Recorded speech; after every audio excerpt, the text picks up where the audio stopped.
The THQ bankruptcy, the Disney LucasArts closure, Square Enix losses, the Junction Point Studios closure, Activision layoffs at High Moon Studios, these are just some of the many reported closures in studios and companies in recent months. A chant among gamers I sometimes hear is declaring the death of the game industry. Did I miss something? Or did gamers forget licensed sports games from the likes of 2K Games, EA Sports, and the multitude of other sports titles? Did gamers forget about the ongoing juggernaut franchise that is Mario? The Just Dance games? Did Minecraft never happen? I remember reading articles and reports over low box office returns in the year 2005 following a record-breaking year in 2004.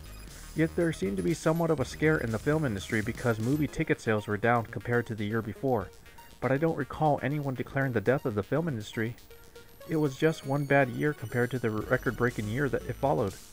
But to me, it sort of mirrors what I've read in cynical articles and blogs about gaming in the past few years. According to the ESA, data released by the NPD Group, a global market research company, the video game industry posted strong sales in 2011, generating nearly $25 billion in revenue. Sales of game, software, and content, including games made for consoles, portable gaming devices, and PCs, as well as digital full game downloads, downloadable content, and social games, accounted for approximately $16.6 billion of that total.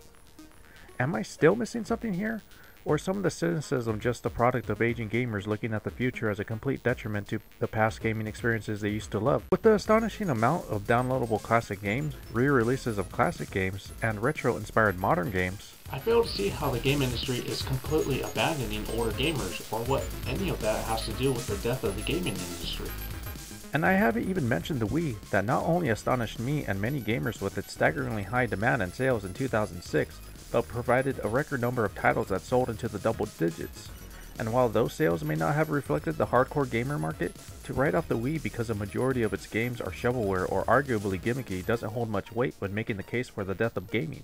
A game is still a game whether or not it has a hardcore gamer in mind, or whether the person playing is a casual or hardcore gamer. It would be like writing off Angry Birds or Bejeweled because they're not big budget AAA games. But I'm not suggesting that the industry will only find success in the smaller budget casual game market or motion controlled games. Yes, costly mistakes are made. Yes, overconfident game publishers overshoot and often make outrageous sales expectations. And yes, gameplay that fundamentally evolves with every passing generation runs the risk of losing the older generations as consumers. By and large, however, there are many big budget and independent games flooding the market regardless of past failures and economic downturns. But I'm not going to dive into the recent failures and closures of game studios and game publishers. Instead, I highly recommend that anyone watching who is curious look into why these specific closures and failures happen. You'll find that it's not always the big bad game publisher that got too greedy for its own good. Sometimes the best of intentions and investments can lead to failures, or stiff competition can put severe pressure on a company. This happens in the movie industry, this happens in the food industry.